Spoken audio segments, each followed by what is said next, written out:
ఇప్పుడు మనం జ్యోతి దినపత్రికలో ఒక ప్రధాన వార్తగా ఇక్కడ చూస్తున్నాం. హిందూ మతంలో విద్వేషానికి తావు లేదు, కులాన్ని వదలకుండా హిందూ కాలేరు, అనేక విలువలు కలియక హిందూ మతం, రాజకీయ లబ్ధికి హిందూ మతాన్ని వాడుకోవద్దు, ఆధ్యాత్మికవేత్తలు సాధువులు పీఠాధిపతులు. అబ్బా గొప్ప మంచి హ్యాట్స్ ఆఫ్, మంచి సందేశం ఇస్తున్నారు. రాజకీయ లబ్ధికి హిందుత్వాన్ని వాడుకోవద్దని ఒక గొప్ప ప్రకటన కూడా చేశారు. హైదరాబాద్ హిందూ మతంలో విద్వేషాలకు అసమానతలకు చోటు లేదని భిన్న హిందూ సంస్థల ప్రతినిధులు పీఠాధిపతులు ఆధ్యాత్మికవేత్తలు సాధువులు పేర్కొన్నారు. ఇగో ఆధ్యాత్మికవేత్తలు సాధువులు ఇక్కడ మొత్తం నిన్న గుమిగూడేరు మన బిర్లా దాంట్లో మన ఆడిటోరియంలో సమ్మేళనంలో పుస్తకాన్ని ఆవిష్కరిస్తున్న ఆధ్యాత్మికవేత్తలు సాధువులు పీఠాధిపతులు హిందూ మతంలో విద్వేషాలకు అసమానతలకు చోటు లేదు అని విభిన్న హిందూ సంస్థల ప్రతినిధులు పీఠాధిపతులు ఆధ్యాత్మికవేత్తలు సాధువులు పేర్కొన్నారు. హిందూ మతం ఒక జీవన విధానం కాదని, అది భిన్న జీవన విధానాల సహజీవన వ్యవస్థ అని తెలిపారు. మసీదులు కూల్చేవారు, పరమతాన్ని ద్వేషించేవారు, ఇతర మతాల సంస్కృతిని సాంప్రదాయాలను దూషించేవారు నిజమైన హిందువులు కారంటూ పరోక్షంగా బీజేపీ ఆర్ఎస్ఎస్ తీరును విమర్శించారు. ఎస్ అంటే ఇతర మతాలను దూషించేవారు హిందువులు కాదని డైరెక్ట్ పీఠాధిపతులు ఇవాళ సాధువులు తర్వాత వాళ్ళు పేర్కొంటున్నారు. ఇది డైరెక్ట్ బీజేపీ ఆర్ఎస్ తీరును విమర్శించారనేది స్పష్టం చేస్తున్నారు. వాస్తవంగా ఇలా మతాలను అడ్డుపెట్టి భిన్నత్వంలో ఏకత్వంగా ఒక సంస్కృతి కలిగినటువంటి ఇండియాలో ఇవాళ మతాన్ని అడ్డుపెట్టి రాజ్యాధికారం చేపట్టాలనే ఒక దుర్బుద్ధితో ఇవాళ హిందూ ముస్లిం తర్వాత ఇతర గొడవలు సృష్టిస్తూ ఇవాళ మత విద్వేషాన్ని సృష్టిస్తూ రాజ్యాధికారంలోకి రావాలన్నది చాలా తప్పు. మతాన్ని రాజకీయాలతో మిళితం చేసి కక్షపూరితమైన దేశవ్యాప్తంగా కక్షపూరితంగా అన్నదమ్ములుగా బతుకుతున్నటువంటి ప్రజల పట్ల చిచ్చు పెట్టడం అనేది అత్యంత అనాగరిక చర్య. మతాన్ని మతంగా చూడాలి, రాజకీయాలను రాజకీయంగా చూడాలి. కానీ ఇలా స్పష్టంగా ఇలా ఆధ్యాత్మికవేత్తలు డైరెక్ట్ ఈ విషయాలు చెప్తున్నారు. ఏంటంటే మసీదులు కూల్చేవారు, పరమతాన్ని ద్వేషించేవారు, ఇతర మతాల సంస్కృతిని సాంప్రదాయాన్ని దూషించేవారు నిజమైన హిందువులు కారంటూ పరోక్షంగా ఆర్ఎస్ఎస్ బీజేపీ తీరును విమర్శించారు. జై శ్రీరామ్ పవిత్ర నామ సంస్మరణ ఇతర మతస్థులను కొట్టి చంపడానికి ఉపయోగించడాన్ని తామంతా వ్యతిరేకిస్తున్నట్లు ప్రకటించారు. ఎస్, జై శ్రీరామ్ అనే ఒక నినాదాన్ని ఇలా చెప్పుకుంటూ ఇతర మతాలను కొట్టి చంపడానికి ఉపయోగించడాన్ని తామంతా వ్యతిరేకిస్తున్నామని ప్రకటించారు. బహుళత్వం, కరుణ, పరిత్యాగం, సమానత్వం, వివేచన, ధిక్కారం, ఏతుత్వం, ఏకాత్మ భావన తదితర మహోన్నత ఆలోచనల విలువల సమాహారమే హిందూ మతమని ముక్తకంఠంతో నినదించారు. మత ఆధ్యాత్మిక మూర్తి అన్నమయ్య జయంతి సందర్భంగా Annamayya Kalakshetram Hindu for plurality and equality సంయుక్తంగా హైదరాబాద్లోని బిర్లా సైన్స్ సెంటర్లో ద్వేషం, అసమానతలకు వ్యతిరేకంగా హిందూ మతం నినాదం సమ్మేళనం నిర్వహించారు. ఇందులో భాగంగా అన్నమయ్య పద కవి వైభవ వ్యాస సంకల్పం అందరికీ శ్రీహరే అంతరాత్మ పుస్తకాన్ని ఆవిష్కరించారు. ఈ కార్యక్రమంలో చిలుకూరు దేవాలయ ప్రధాన అర్చకుడు రంగరాజన్, పోతులూరి వీరబ్రహ్మేంద్ర స్వామి, 8వ తరం మునిమన్మడు వీరభట్లయ్య, అచల తత్వ దున్న ఇద్దాసు, పీఠాధిపతి దున్న విద్వాసు, అనేక మహిళా ధర్మ అవధూత వల్లభానంద మహారాజ్, ఇవాళ దుర్గాదేవి పీఠం దత్తానంద స్వామి, బాలకృష్ణానంద తదితరులు చాలామంది గురువులు వీళ్ళందరూ వచ్చారు. ఇవాళ ఇంకోటి ఏంటంటే దేవేంద్ర విజయేంద్ర సాధువులు, యోగి ప్రభాకర్ గురూజీ తదితరులంతా మాట్లాడుతూ విశాల భావాలు కలిగిన హిందుత్వాన్ని ఒక చట్రంలో ఇరికించి దాని స్ఫూర్తిని వర్గీకరించేందుకు కొందరు ప్రయత్నిస్తున్నారని అవధూత వల్లభానంద మహారాజు ఆందోళన వ్యక్తం చేస్తారు.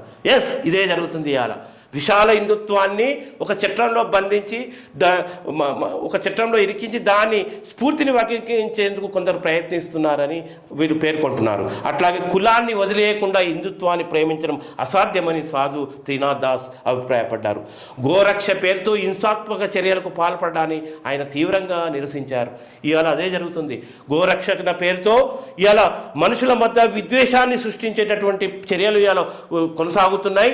ఇవాళ కేవలం మతాన్ని అడ్డు పెట్టుకొని ఎట్లన్నా అధికారం రావాలనే వాళ్ళు ఇలా మనుషుల మధ్య ఒక విద్వేషాన్ని సృష్టిస్తూ గోరక్షణ పేరుతో కూడా హింసాత్మక చర్యలకు పాల్పడుతున్నారు. ఇది వాస్తవము. దేశం మతాల్లో లేదు, వాటిని స్థాపించిన మనుషుల్లో ఉంది. అవును, వాస్తవం. దేశం అనేది మతాల్లో లేదు, వాటిని స్థాపించిన మనుషులో ఉంది. ఏ మనుషులైతే మతాన్ని అడ్డు పెట్టుకొని ఇలా అధికారంలోకి రావాలని చూస్తున్నారో వాళ్ళ మెదడులో ఈ విద్వేషం ఉంది. మతాల్లో విద్వేషం లేదు. ప్రతి మతం కూడా ఒక ఉన్నతత్వాన్ని బోధిస్తూ తప్పితే ఇలా పరమత ద్వేషాన్ని ఎప్పుడు బోధించేటటువంటి పరిస్థితి ఉండదు. కేవలం మనుషులు మాత్రమే అది సృష్టించారు. మనుషులు మాత్రమే కొన్ని పరివార్ లాంటి సంస్థలు పెట్టుకొని ఇవాళ ఇతర మతస్థులపై దేవుణ్ణి అడ్డు పెట్టుకుని విద్వేషాన్ని వెళ్ళగట్టి ఇవాళ భిన్నత్వంలో ఏకత్వంగా సహజీవనంతో బతుకుతున్నటువంటి భారతీయ ఇండియన్ ప్రజల మధ్య చిచ్చు పెట్టి హింసాత్మకత ప్రేరేపించి రక్తపు టేర్లు పారే విధంగా చేయడానికి కారణం కూడా వాళ్ళే. గుడులను కూలగొట్టి రథయాత్రల పేరుతో దేశ సంచారం చేసి మత విద్వేషాలను రెచ్చగొట్టి ఇలా గుజరాత్ అల్లర్లను సృష్టించి మత విద్వేషాలను రెచ్చగొట్టి మత ద్వేషంతో హింసాకాండ కొనసాగించినటువంటి అనేక ఉదాంతాలు ఈ దేశంలో బయటపడ్డాయి. తద్వారా ఆ హింసాత్మక ప్రేరేపించి రక్తపేర్లు పారించిన వాళ్ళే ఇలా రాజులై కూర్చున్నటువంటి పరిస్థితి మనం చూస్తున్నటువంటి పరిస్థితి. అట్లాంటిది ఇలా మత గురువులు సాధువులు ఒక గొప్ప సందేశాత్మక హిందూ ఆధ్యాత్మిక తాత్విక సందేశాన్ని సామూహికంగా వాళ్ళు బిర్లా సెంటర్లో కూడి ఈ గొప్ప సందేశాన్ని ఇస్తున్నారు. ఈ సందేశం ఎవరినాలే తెలుసా?